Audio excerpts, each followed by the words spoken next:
नमस्कार, मैं एनआर मनोहर। मेरा खास कार्यक्रम मुलाकात खास व्यक्तित्व में आज मेरी मुलाकात हो रही है मैडम सरोज लाखरान से। आपके परिचय में आप पूर्व पंचायत समिति सदस्य और जिला कांग्रेस कमेटी के जनरल सेक्रेटरी रह चुके हो और वर्तमान में फुलेरा विधानसभा में कांग्रेस प्रत्याशी के रूप में अपनी एक मजबूत दावेदारी पेश कर रहे हो।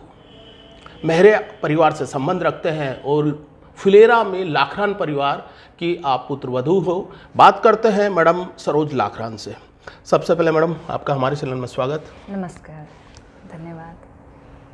अगर मैं महिला राजनीति की बात करता हूँ, आपका अपना नज़रिया कहाँ सेट होता है कि वर्तमान में महिला सशक्तिकरण के लिए जो बिल पास किया जा रहा है, अधिकारों की बात कह रहे हैं, मैडम सरोज लाखरान कैसे सोचती है आज की महिला राजनीति को? देखो, शुरुआत से ही महिलाओं को दिया जाता था कि भाई महिला 33%, जब ये बिल आरक्षण पास नहीं हुआ था ना, तभी ये चर्चा रहती थी कि महिलाओं को आगे लाया जाए। हर चुनाव से पहले ये चीज़ चलती है कि महिलाओं को, और यदि ये विधेयक आता है तो महिलाओं के लिए बहुत बड़ी सौगात होगी। इससे बड़ी कोई सौगात नहीं होगी, क्योंकि अधिकतर महिलाएं आगे आके अपनी बात रख सकेंगी। एक महिला ही है जो, क्योंकि परिवार को महिला चलाती है, तो किस चीज़ में महिला पीछे किसी में भी नहीं है। तो राजनीति में सरोज लाखरान एक वेल सेटल फैमिली से आती है, अच्छी खासी एजुकेशन है, लेकिन पंचायत राज में 50% आरक्षण, जिसके आप भी एक मेंबर रहे। लेकिन आज में मैं देखता हूं कि सरपंच प्रतिनिधि के रूप में उनका पति काम करता है, उनका ससुर काम करता है। अगर बात आती है पंचायत मेंबर की बात होती है, ये तस्वीर भी अभी राजनीति में नजर आती है। उसे कैसे देखते हैं? देखो, कुछ जगह आती है, कुछ जगह वो चीज़ रहती है कि मतलब इलेक्शन में लेडीज़ को खड़ा कर दिया जाता है। शुरू से ही उनके परिवार का भी बैकग्राउंड भी ऐसा होता है कि बस महिला की सीट आ गई तो उसको सिंबल दे दिया जाए, और काम करते हैं पति, जिसका मैं विरोध करती हूँ। कभी भी प्रधान हो, पंचायत समिति मेंबर हो, क्योंकि आजकल कोई लेडीज़ नहीं है कि जो पढ़ी लिखी नहीं हो, सब पढ़ी लिखी हैं। लेडीज़ को यदि आप हक दोगे तो लेडीज़ अपने लिए कुछ भी, किसी में भी हो, चाहे राजनीति में भी, वो हर तरह की बात रख सकती है, कर सकती है। तो मेरा तो यही मानना है कि आप एक बार लेडीज़ को करके देखें। आप वहाँ ये बोल दोगे, जैसे मैं पंचायत समिति मेंबर थी, उस टाइम मैं महिला होते हुए भी मैंने ये विरोध किया था कि यहाँ जितने भी ये प्रधान के पति जो भी हैं, ये मीटिंग में नहीं आएंगे। वहाँ चाहे लेडीज अनपढ़ हो, लेकिन आएगी खुद, क्योंकि कैसे भी रखो वो बात रखेगी, सब चीज़ों को वो समझती है। अभी जो बात मैंने सवाल रखा है, आपने उसका बहुत अच्छा जवाब भी दिया। अभी सुधार की गुंजाइश तो नजर आती है, बहुत ज़्यादा है सुधार। मैंने खुद मेरे 10 साल में देखा है। मैं जब चुनाव लड़ी थी तब कोई लेडीज अपना प्रचार नहीं करती थी। ये फुलेरा क्षेत्र की बात है। मैं जब घर घर में जाती थी तो लोग ऐसे, लेडीज आई है प्रचार करने, ये मुझे आश्चर्य। तो मुझे, क्योंकि मैं सीकर से बिलोंग करती हूँ, वहाँ ओपन में रहता था, लेडीज अब जिस परिवार से संबंध रखते हैं तो वहाँ मेरे को लगता है कि थोड़ी बहुत आज़ादी पहले से ही हो गई। आज थोड़ी बहुत नहीं है, वहाँ यहाँ के बजाय वहाँ 50% ज़्यादा थी। यहाँ मैं उसको थोड़ा सा मानती हूँ, क्योंकि मुझे भी आश्चर्य हुआ कि मैं उस टाइम आरजेएस का एग्ज़ाम के लिए प्रिपरेशन कर रही थी। मेरा एग्ज़ाम था, और क्योंकि मैं पहले से थी, और इधर मेरे पति और मेरी फैमिली ससुराल वालों, इनको भी था कि राजनीति में थोड़ा सा मेरे पापा को हमेशा से रहा है, क्योंकि मैंने वहाँ से भी लड़ा था चुनाव। तो उस टाइम में तो मैं जाती, तो मैंने सोचती थी कि यहाँ लेडीज़ का क्या वर्चस्व है। मतलब लेडीज को ऐसे आश्चर्य से क्यों देखती है। मेरे साथ जिला परिषद सदस्य भी थी, वो कभी बाहर नहीं जाते थे, तो उनका स्टेटमेंट था कि मेरे को आपका बेनिफिट हुआ है। मैंने कहा कैसे हुआ? उनके हस्बैंड बोल रहे हैं। मैंने कहा कैसे हुआ? बोले प्रचार आपने किया, वोट हमें भी मिल गए, कारण ये था कि भाई एक महिला। मैं इसे समझूं कि सरोज लाखरान जैसी महिलाओं को अब जरूरत है आगे आना चाहिए कि भाई आपको महिला प्रतिनिधित्व या महिला सीट मिली है तो उसे आप पूरा दायित्व बनाइए ना, ताकि लोग माने कि नहीं, महिला वो सब कुछ कर सकती है। हाँ, चलो मुझे थोड़ा सा स्पष्ट कीजिए कि एक पंचायत समिति मेंबर रहे आप, जिला सेक्रेटरी रहे, अचानक फुलेरा में अभी विधायक की दावेदारी देख रहा हूँ मैं, ये कैसे हुआ? ये अचानक नहीं हुआ है, लास्ट टाइम भी किया था। और मैं जहाँ तक हूँ, देखो पहले का मैंने 2006 में मेरी शादी हुई थी, मैं शादी करके आई, उसके बाद में किसी भी महिला को यहाँ टिकट नहीं दी गई और 4 साल से एक तरह से कांग्रेस वनवास काट रही है। लंबा बहुत लंबा टाइम हो गया। तो एक बार मेरा ये मानना है कि एक बार इसको चेंज करके महिला को दीजिए। महिला, मैं पढ़ी लिखी भी हूँ, शिक्षित भी हूँ और एक्टिव भी हूँ। मैं जितनी भी मेरी जिला, मैं महामंत्री थी, जिला कांग्रेस कमेटी की जितनी भी मीटिंगें होती थी मैं जाती। इलेक्शन के टाइम मैं विराटनगर की वहाँ पर्यवेक्षक भी थी, तो मैं खुद चल के वहाँ भी गई थी। तो वहाँ भी मेरे को कटारिया साहब ने ये बोला था कि आप जा पाओगे क्या। अच्छा, बीच में कटारिया जी का जिक्र आ गया तो सवाल ले लेता हूं मैं। लालचंद कटारिया, अभी मैं आपकी भूमिका के बारे में जब जान रहा था तो लालचंद कटारिया जो वर्तमान राजस्थान सरकार के मंत्री है, पूर्व सांसद भी रहे हैं, अच्छे संबंध बताए जाते हैं, राजनीति गुरु मानते हो? डेफिनेटली, इसलिए कि थोड़ा सा बैक में जाऊंगी कि मैं जब 2010 में चुनाव लड़ा ना, तो उन्हीं की बदौलत अचानक उनका आना फोन करके कि सरोज को टिकट, जबकि वो मेरी कोई भूमिका नहीं जानते थे। मेरे परिवार ससुराल वाले से कोई राजनीति में नहीं था, लेकिन उन्होंने मेरे पे विश्वास जताया कि एकमात्र ये टिकट निकाल सकती है, क्योंकि जिस क्षेत्र से मैंने चुनाव लड़ा था वो कांग्रेस भी पंचायत समिति मेंबर नहीं जीता था। तो उन्होंने वो विश्वास जताया, उनकी वजह से आज मैं ये राजनीति में हूँ और उनका मेरे पे हमेशा आशीर्वाद रहा। आपके हस्बैंड की बात, डॉक्टर लाखरान की, मैं देखता हूँ कि अच्छी खासी लोगों से एक अपना एक्टिव काफ़ी रहते हैं, अच्छा लोगों से संवाद भी ठीक ठाक। क्या लगता है कि राजनीतिक लाभ मिलेगा? डेफिनेटली मिलता है। देखो, परिवार साथ नहीं होता, अकेला आदमी कुछ भी नहीं कर पाता, चाहे महिला हो चाहे आदमी हो, वो फर्क नहीं है कि भाई क्या है। लेकिन एक लेडीज के पीछे, क्योंकि लेडीज तो अपने पीयर से आती है, दूसरी, अब मैं तो दूसरी सिटी से आई हूँ, एक तरह से यहाँ के कल्चर में थोड़ा डिफरेंस है, तो उस परिवार की यदि भूमिका पहले से अच्छी है ना, तो मेरे ससुर थे हस्बैंड से पहले, वो मैं उनको ज़्यादा पॉपुलर मानती हूँ। उनके सरस की डेयरी थी, 1982 से उन्होंने स्टार्ट कर रखी है। मेरी जो सास है वो उनके सचिव है। उस टाइम वो भी एजुकेशन, उस टाइम यदि एजुकेशन, यहाँ एजुकेशन थोड़ा सा बैक है, सिक्कर वो झुंझुनू की बजाय थोड़ा सा बैक है, अब तो नहीं है ग्रामीण का इस बात। हाँ, तो उस टाइम उनको एजुकेशन देना, पूरी फैमिली में मेरे इतने मतलब अच्छी एजुकेशन दी थी। तो डेयरी की वजह से वो जयपुर तक उनका जुड़ाव था और वो इतने सीधे थे। मेरे 4 ससुर हैं, चारों जॉइंट में हैं, वो इतने सीधे थे कि वो परिवार में बहू को बाई बोलते थे। सबसे बड़ी बात ये होती है, जिसे कहते हैं बेटी, जिसको अपन गांव में बाई बोलते हैं, तो वो ऐसे बोलते थे कि बहू कभी नहीं माना उन्होंने। और घूंघट के ऐसे नहीं था। मेरी जब पहली मीटिंग थी तो उन्होंने बोला कि बाई आराम से बोलना, अपने घूंघट सबसे बड़ी बात होती है। गांव से मैं ऐसा कहूँ कि पूरा परिवार का एक आगे बढ़ने का एक पूरा सपोर्ट मिला बहुत ज्यादा। मैं थोड़ा सा राजनीति को आगे बढ़ाता हूँ। डॉक्टर हरि सिंह, एक कद्दावर नाम था, चाहे वो जाट लोभी हो या मैं कहता हूँ कि पूरे प्रदेश की राजनीति में, वहीं से आप उसी विधानसभा सीट से हो। उनके जाने के बाद, उनके जिंदा रहने के अंतिम दौर की बात कर रहा हूँ, कांग्रेस बहुत कमज़ोर हो गई। ये कैसे हुआ? देखो, कुछ लोगों को राजनीति ऐसे कह सकते हैं कि मतलब सीमित कर दिया, कांग्रेस पार्टी को सीमित कर दिया। मैं नाम नहीं लेना चाहूँगी, लेकिन उन्होंने कहा कि मैंने देखो थोड़े दिन पहले एक स्टेटमेंट सुना उनका कि मैं अकेले ही बहुत हूँ, अकेले से कुछ नहीं होता है। वो धारणा उन्होंने पिछले 4.5 साल से धारण कर रखी है कि मेरे को किसी की ज़रूरत नहीं है। जो आदमी, मैं उनकी हर मीटिंग में, मेरे हस्बैंड ने दिन रात मेहनत की है, उनको दरकिनार कर दिया कि आप क्या हो मेरे लिए। ये सोच इन कांग्रेस पार्टी, ये पीड़ा भी आपको महसूस किया कि एक मैं जिस संगठन में काम करती हूँ, एक निर्वाचित प्रतिनिधि रही हूँ, मेरा पति जो है संगठनात्मक पूरा काम करते हैं, उनको उतनी तवज्जो नहीं मिल रही, ये पीड़ा भी आपको रही है? हाँ जी, बिल्कुल रही है। क्योंकि देखो, मैं चुनाव में उनके साथ एकमात्र महिला थी। मैं चुनाव में हर डोर टू डोर में उनके साथ रही हूँ।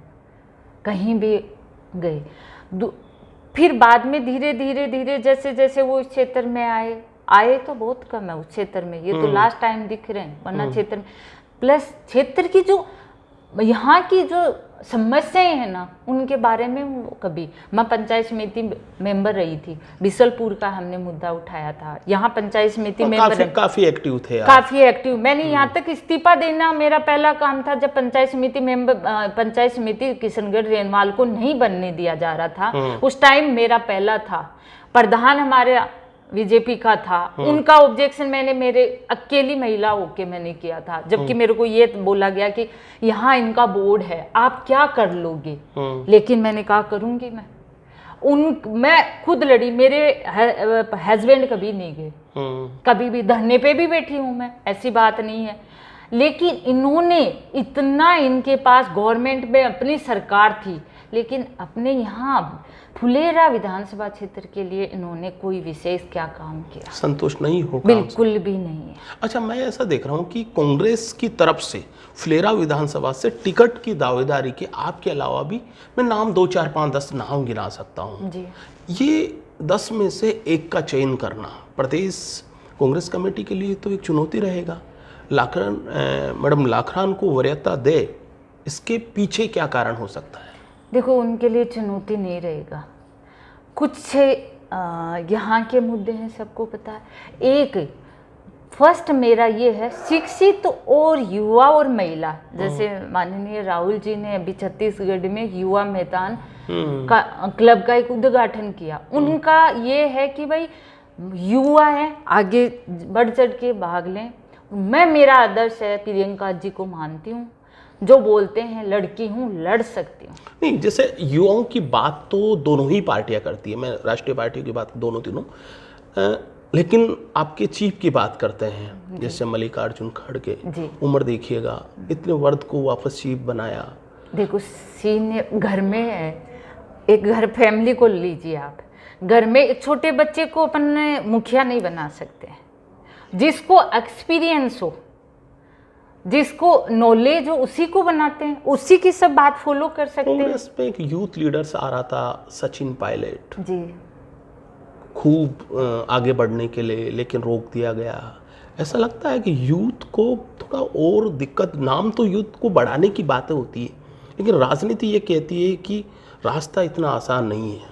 नहीं, वो देखो अपना अपना नजरिया होता है, कुछ हो जाते हैं थोड़े बहुत मतभेद, ऐसा कुछ ही नहीं है। यूथ को हमारे में जितने भी हैं, पिछली बार देख लीजिए, यूथ सब कुछ ऐसा रहता है, उनके बारे में देखो कुछ ज़्यादा नहीं बोला जाए। फुलेरा विधानसभा और आपकी नज़दीकी विधानसभा में बात करता हूँ, झोटवाड़ा विधानसभा, वहाँ के विधायक लालचंद जी का इधर भी अच्छा खासा दखल तो रहता है जी।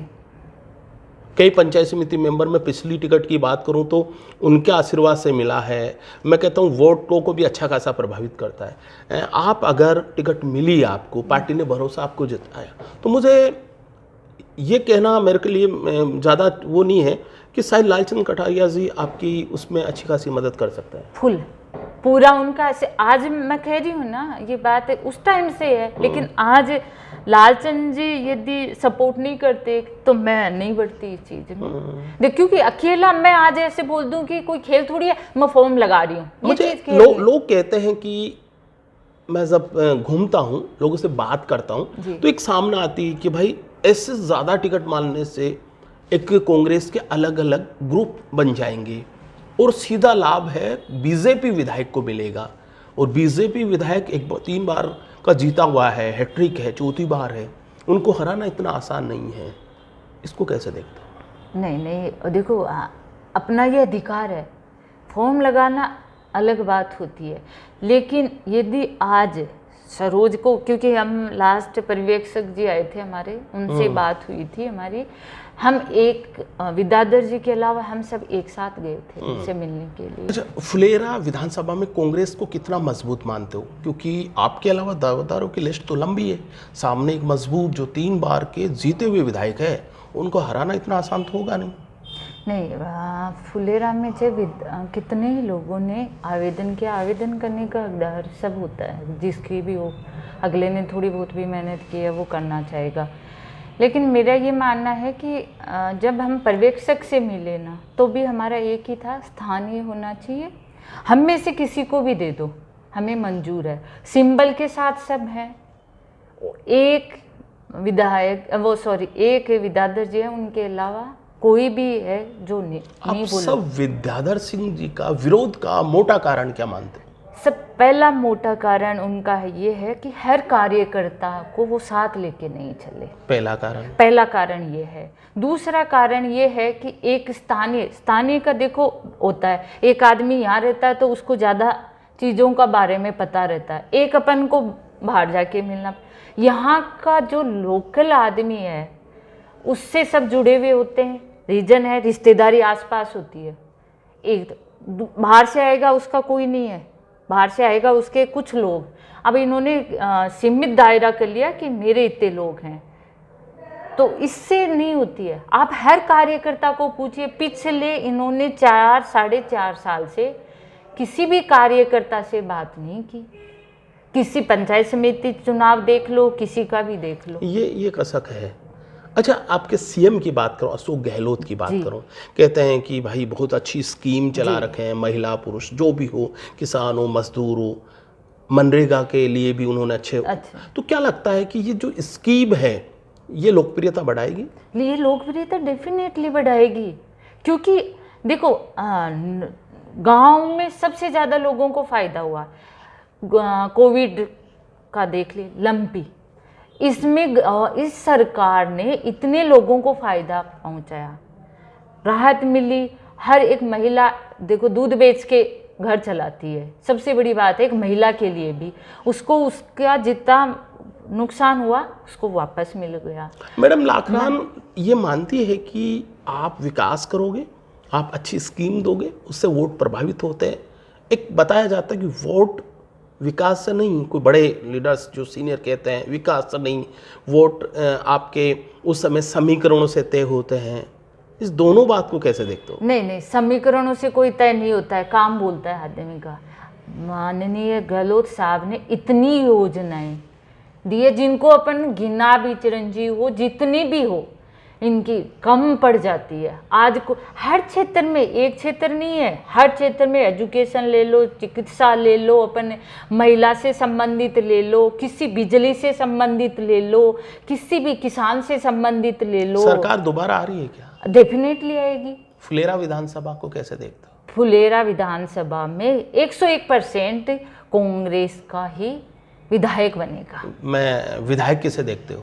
विधायक मैं तो खुद अपने आप को देखती हूँ। तो क्या मैं ऐसा कह सकता हूँ मेरा आने वाले विधायक से मेरा इंटरव्यू? हाँ जी, और हम विरोध नहीं कहते हैं, लेकिन सिंबल हमारा कांग्रेस पार्टी को जिसको भी मिलेगा डेफिनेटली वो बनेगा। अच्छा, इस बात को मैं और थोड़ा सरल कर दूं। आप ये कहना चाह रहे हो कि लंबी जो लिस्ट में से कांग्रेस कमेटी जिसे भी सिंबल देती है, हाँ, उसके हम पक्ष में है, उसका हम समर्थन करें। एक इस बात को स्पष्ट था। हाँ, लेकिन इसमें एक बात और जोड़ूंगा, अगर कांग्रेस कमेटी विद्याधर सिंह को टिकट दे देती है, बाहरी पर ही भरोसा कर लेती है, तो मैडम लाखरान का क्या प्रतिक्रिया रहेगी? सिंबल के साथ रहेंगे, अलग नहीं जाएंगे, सिंबल के साथ रहेंगे। लेकिन मुझे विश्वास है उन्होंने जो बातें बोली है ना, तो आला कमान हमारे इस चीज़ को दरकिनार नहीं करेंगे। वो एक चीज़ है, मैं मेरे शब्दों में कहना चाहूँगी, गुड़ दे दो नहीं तो बाणे की बेटी हो जैसो, वो चीज़ मान के चल रहे हैं। तो वो चीज़ हमारी जो विचारधारा है ना, उसमें नहीं बैठती है, क्योंकि गहलोत साहब के बारे में उन्होंने टिप्पणियाँ की हैं। जो हमारी कांग्रेस है, हमारी सब कुछ है हमारे लिए, उसके लिए बोलना वो चीज़ हमें बिल्कुल भी मंजूर नहीं है। ये थे मैडम सरोज लाखरान। एक बात तो स्पष्ट करती है कि अगर फुलेरा विधानसभा में पार्टी जिसे भी अपना दावेदार बनाएगी, हम उनके साथ हैं, और साथ ही अपने आप को आने वाली विधानसभा में कांग्रेस पार्टी का विधायक पद के दावेदार भी मानती है। भूमिका में पूर्व में ही मैंने बता दिया था, एक अच्छी खासी राजनीति समझ है, एक अच्छे परिवार से ताल्लुक़ रखती है और महिला अधिकारों के लिए लंबे समय से काम कर रही है। अब देखना होगा कि कांग्रेस कमेटी विधानसभा से इस बार दावेदार किसे बनाती है। पुनः आपका बहुत बहुत धन्यवाद।